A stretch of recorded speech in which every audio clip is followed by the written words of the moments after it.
2 days ago, 4 astronauts splashed down in the Pacific Ocean, and for the first time in over 50 years, human beings had been to the moon and come back alive. Artemis II is over. The capsule is on the deck of the USS John P. Murtha. Reed Wiseman, Victor Glover, Christina Cook, and Jeremy Hansen are back in Houston getting poked and prodded by flight surgeons. The heat shield is being photographed inch by inch, and somewhere inside the vehicle assembly building at Kennedy Space Center, another rocket is already being stacked. NASA is not pausing to celebrate. They can't afford to, because what comes after Artemis II is so ambitious, so technically demanding, and so compressed in its timeline that the agency is essentially asking itself to do in 2 years what it spent the last decade preparing for. And the thing most people don't realize is that the splashdown on April 10th wasn't just the end of a mission. It was the starting gun for the most aggressive lunar campaign since Apollo. So what exactly is NASA building toward? 3 missions in roughly 2 years. A lander test that has never been attempted. A crewed lunar landing for the first time since 1972, and the beginning of a permanent base on the moon's south pole. All of it hinging on hardware that, as of today, has never carried a human being. The immediate priority is the heat shield. During Artemis I, back in November 2022, the unmanned Orion capsule came home with its Avcoat heat shield chewed up in ways nobody predicted. Chunks of charred material had broken away during re-entry, leaving divots and cracks across the surface. The shield still protected the spacecraft. Temperatures inside never exceeded design limits, but the damage pattern did not match the computer models. That made people nervous. For Artemis II, NASA modified the re-entry profile to limit how long Orion spent in the temperature range that caused the problem. Engineers shortened the skip distance, the arc the capsule traces when it bounces off the upper atmosphere before plunging back in for its final descent. It worked. The crew came home safe, but during the post-splashdown news conference on Friday night, Orion program manager Howard Hu confirmed what everyone expected. The shield came back with divots again, cracking, signs of uneven ablation. Divers were in the water within minutes photographing the damage, and aircraft tracked the capsule's fiery re-entry to capture thermal data in real time. NASA knew this was coming. They flew the mission anyway because they believed the underlying structure would hold, and it did. The 4 astronauts hit the atmosphere at Mach 33, roughly 25,000 miles per hour, endured a 6-minute communications blackout while plasma wrapped around the capsule at temperatures that can reach up to 5,000 degrees Fahrenheit, experienced nearly 4 Gs of deceleration, and splashed down right on time at 8:07 p.m. Eastern, about 1,956 miles downrange from where they entered the atmosphere, off the coast of San Diego. Every parachute opened. Every system performed. The crew walked off the recovery helicopter under their own power. The mission itself had been nearly flawless across 10 days. Artemis II launched on April 1st from Kennedy Space Center at 6:35 p.m. Eastern. The crew spent the first day in a high Earth orbit running systems checks, then fired their engines to push Orion toward the moon. 3 days later, on April 6th, they swung around the far side, passing within about 4,070 miles of the lunar surface. During that flyby, they documented terrain on the far side that no human eye had ever seen directly. They photographed craters, mountains, and geological features that, until now, existed only as data points from robotic orbiters. And then, in a moment nobody had fully anticipated, when the mission was originally targeting a February launch, the moon drifted between the spacecraft and the sun. A total solar eclipse, seen from beyond the moon, with totality lasting nearly 54 minutes. Victor Glover said it looked unreal. They also broke Apollo 13's distance record, reaching 252,756 miles from Earth. That record had stood for 56 years. Hansen, a former fighter pilot in the Royal Canadian Air Force, became the first Canadian ever to fly beyond low Earth orbit. Cook, who already held the record for the longest single spaceflight by a woman at 328 days on the International Space Station, added another first. Glover became the first black astronaut to fly to the moon. But the heat shield issue is not resolved. It is being studied. And it is not the only problem. During the post-splashdown news conference, mission managers listed several systems that need attention before Artemis III flies. Orion's service module requires a valve redesign. The toilet malfunctioned during the mission, a problem that sounds minor until you realize 4 people are locked inside a capsule the size of a large SUV for 10 days with no way to open a window. NASA Associate Administrator Amit Kshatriya acknowledged the timeline is tight. The turnaround between now and Artemis III is roughly 15 months, and the agency is still learning how to move at the pace its own schedule demands. His words were blunt: keep flying, keep learning, keep iterating. The fix for the heat shield, a redesigned AVCOAT formulation with better permeability, is already being built into the Artemis III and IV capsules. The question NASA faces right now is whether the data from Friday's re-entry, combined with the Artemis I data, gives them enough confidence to certify the new design without another unmanned test. The answer to that question shapes the entire schedule going forward. Artemis III is next, and it is not what most people think it is. For years, Artemis III was supposed to be the big one, the mission where humans would land on the moon for the first time since Gene Cernan climbed back into his lunar module in December 1972. 2 astronauts would descend to the lunar South Pole aboard SpaceX's Starship human landing system, spend about a week collecting samples and conducting experiments, and return to Orion in lunar orbit. It was going to be a 30-day mission, the most complex crewed spaceflight ever attempted. That plan is gone. In January 2026, NASA officially delayed Artemis III to no earlier than 2028.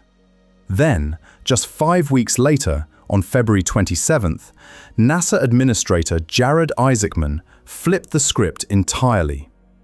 Artemis III was pulled forward to mid-2027. The catch is that it will not go to the moon, not even close.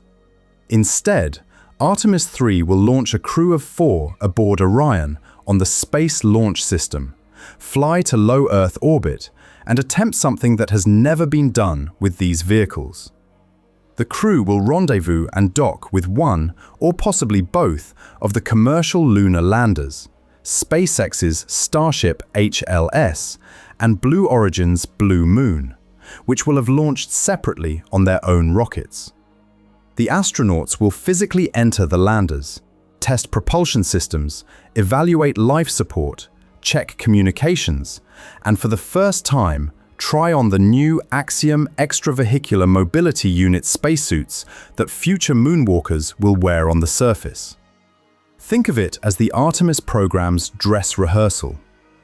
The comparison NASA keeps making is to Apollo 9 in March 1969, when astronauts Jim McDivitt and Rusty Schweickart flew the lunar module in Earth orbit for the first time, testing rendezvous and docking and spacewalking in the suit that would walk on the moon 4 months later.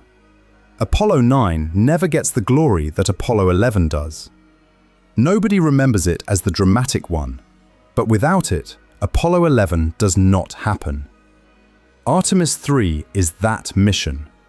It is the proving ground for every piece of hardware that will carry humans to the lunar surface. And right now, as of this week, NASA has not finalized whether it will dock with one lander or both, whether it will fly in low Earth orbit or a higher orbit that better simulates thermal conditions near the Moon, or which company's vehicle will go first. Those decisions depend partly on how fast SpaceX and Blue Origin can get their landers ready and launched. SpaceX's challenge is staggering. Starship HLS needs to reach orbit, then be refueled by at least 14 separate tanker flights from a pre-positioned propellant depot that SpaceX also has to build and fill. Each tanker flight uses another Starship. The logistics of getting that much liquid methane and liquid oxygen into orbit, transferring it between vehicles that have never done an orbital fuel transfer with crew-rated systems, and then boosting the fully loaded lander to meet Orion, all within a tight launch window, is an engineering problem that would have seemed impossible 10 years ago. It might still be. Blue Origin's Blue Moon lander takes a different approach, smaller and more conventional in some ways, but it too has never flown with humans aboard. Both companies must complete uncrewed lunar landing demonstrations before NASA will allow crew inside. A March report from NASA's Office of the Inspector General noted that these demonstrations will not be fully representative of the crewed vehicles, meaning the first time these landers carry astronauts in their final configuration might be the actual mission. If neither company is ready in time, NASA has a problem. Artemis III without a lander is not Artemis III. It is just another Orion flight. Assuming the lander tests succeed, everything shifts to Artemis IV. Early 2028. The first crewed lunar landing in 56 years. 4 astronauts will launch aboard SLS and Orion and fly to lunar orbit. A commercial lander, either Starship, HLS, or Blue Moon, will already be waiting there, having been launched separately and placed into an elliptical polar orbit with a low point of about 62 miles above the surface. Orion docks with the lander. 2 astronauts transfer inside. They descend. And for the first time since December 14, 1972, human boots press into lunar regolith.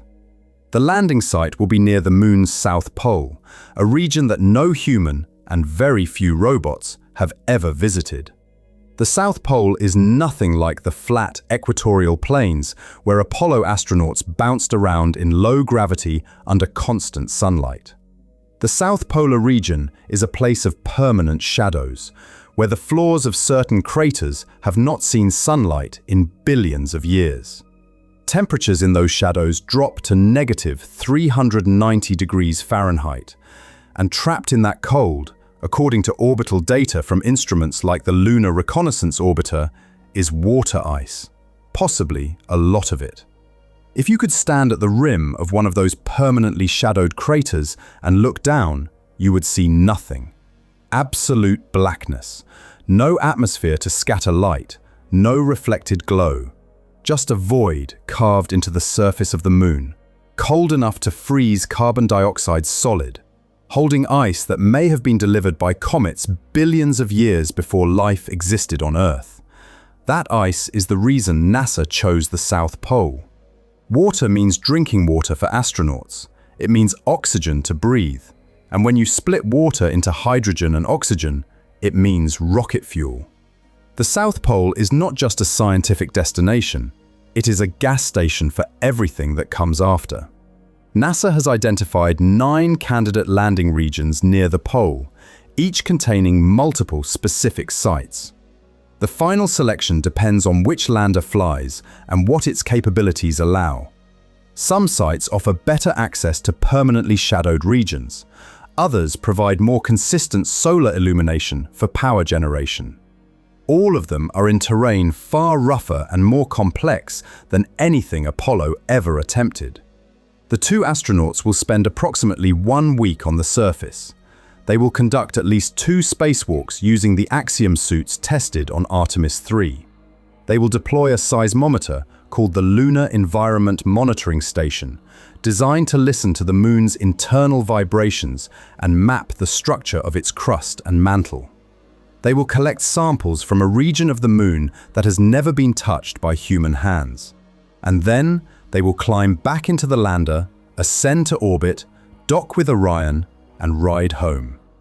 The whole mission is expected to last about 30 days from launch to splashdown. For context, the longest Apollo surface stay was 3 days. Artemis IV will keep 2 people on the Moon for a week and 4 people in lunar space for a month. The jump in complexity is enormous. Which lander gets the job depends on the results of Artemis III. If SpaceX demonstrates a successful Starship HLS rendezvous and dock in 2027, and their vehicle is certified, Starship flies. If Blue Origin's Blue Moon is ready and performs well, Blue Moon flies. If both are ready, NASA picks whichever vehicle offers the best safety margin. The decision has not been made. It cannot be made until the test data exists, and then, before the dust on Artemis IV's landing site has settled, NASA wants to go back again. Artemis V is targeted for late 2028, just months after Artemis IV. This is where the language changes. This is where NASA stops talking about missions and starts talking about a base. Artemis V will be the second crewed landing. 2 astronauts will descend to the South Pole aboard Blue Origin's Blue Moon lander. They will drive. For the first time since Apollo 17, astronauts will have a rover, a new lunar terrain vehicle designed for the South Polar environment, pre-positioned on the surface by a prior cargo delivery. They will spend about a week exploring, covering more ground than any Apollo crew managed in 3 days with the original lunar rover. But Artemis V's real purpose is construction. This mission is when NASA expects to begin physically building the infrastructure for a permanent lunar outpost.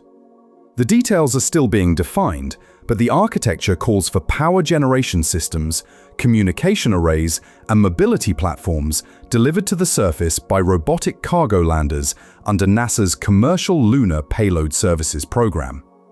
Artemis V's crew will be the first humans to interact with those pre-deployed systems, activating equipment, connecting modules, verifying that what the robot's placed is where it needs to be and works the way it should. Administrator Isaacman has called this the first phase of a 3-step plan. Phase 1 is build, test, learn. Send equipment, test it, figure out what breaks. Phase 2 adds semi-habitable infrastructure, shelters and workstations that extend how long astronauts can stay. Phase 3 is sustained presence, crews rotating through a functioning base every 6 months, living and working on the Moon for weeks or months at a time. NASA's target for continuous human habitation is 2032. By then, the agency envisions long-duration surface missions using nuclear propulsion to explore craters and regions far from the initial landing site. They plan to use lunar regolith, the powdery soil that covers the surface, for 3D printing structural components and extracting oxygen, water, and raw materials. The Moon stops being a destination and becomes a factory. $20 billion over 7 years. Dozens of missions. Commercial partners launching cargo on a cadence that has no historical precedent for lunar operations. A nuclear reactor, one roughly 10,000 times less powerful than a typical terrestrial power plant, but small enough to fit in a car, deployed to the surface to keep the lights on during the 14-day lunar night when solar panels are useless. Isaacman even announced, just before Artemis II launched, that NASA is building an experimental nuclear-powered spacecraft intended to reach Mars by the end of 2028, not to land, but to prove the propulsion concept works. Whether it succeeds or fails, the data feeds directly back into the lunar program. The Lunar Gateway, that orbiting space station near the Moon that NASA had been planning for years, is gone. Cancelled in March 2026. the agency decided to redirect the money and engineering talent toward the surface base instead. Modules and hardware originally designed for Gateway are being repurposed. The focus is dirt, not orbit. Boots on the ground, not experiments in a tin can, circling 250,000 miles from help. The SLS rocket itself nearly died too. In May 2025, the Trump administration's budget proposal called for cancelling SLS and Orion after Artemis III, citing the rocket's cost of roughly $4 billion per launch. For a few months, the entire program's future beyond 3 flights was in question. Then, on July 4, 2025, the One Big Beautiful Bill Act was signed into law, and buried in that legislation was funding to keep SLS and Orion flying beyond Artemis III. The rocket survived, but the episode revealed how thin the political ice is beneath a program this expensive. Every election cycle, every budget fight, every shift in priorities at the White House is a potential extinction event for Artemis. There is a race happening that most people are not paying attention to. China's lunar program is moving fast. They have already landed robots on the far side of the moon, something no other country has done. They have returned samples from the lunar surface. Their stated goal is a crewed lunar landing by 2030, with their own plans for a permanent base to follow. NASA's timeline, if it holds, would put American boots on the moon 2 years before China gets there. If it slips, that margin evaporates. None of this is guaranteed. The heat shield needs to work with the new formulation. The landers need to fly. SpaceX needs to figure out orbital refueling at a scale nobody has attempted. 14 tanker flights filling a depot that does not yet exist. Blue Origin needs to deliver a vehicle that has never left the ground. The Axiom suits need to perform in conditions that cannot be fully replicated on Earth. Congress needs to keep funding a program that costs billions per year in an era when budget pressures are relentless. And all of it needs to happen on a schedule that assumes almost nothing goes seriously wrong. Every single link in this chain has to hold. But standing here, 2 days after splashdown, the picture is clearer than it has been in years. Artemis II proved that Orion can keep 4 humans alive in deep space for 10 days. It proved that the heat shield, imperfect as it is, can bring them home from lunar velocity. It proved that the Space Launch System can put crew on a trajectory to the moon and bring them back. It proved that the European Service Module, built by Airbus in Bremen, Germany, can power and propel the spacecraft across nearly 700,000 miles of round-trip travel without a critical failure. Every system that future crews will depend on to reach the lunar surface has now been tested with people inside it.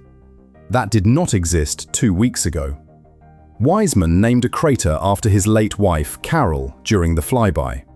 The crew named another after their spacecraft, Integrity. In a moment that caught even Mission Control off guard, they asked permission to do it, and Houston said yes. Those moments mattered. They reminded people what this program is for. Not just data, not just engineering milestones, but the expansion of where human beings can go and what they can see and what they can build when they get there.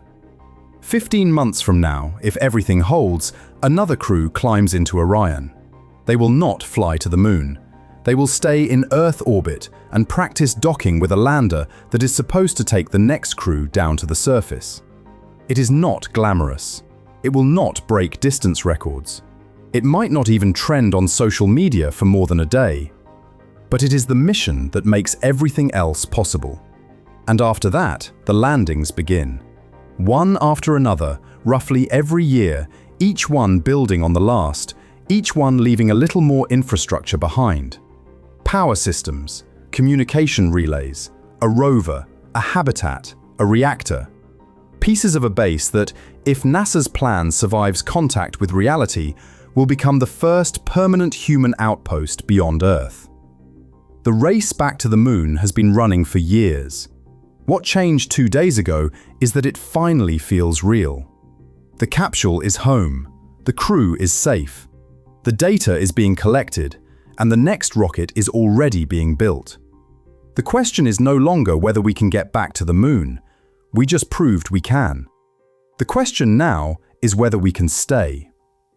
Thanks for watching, and I'll see you in the next one.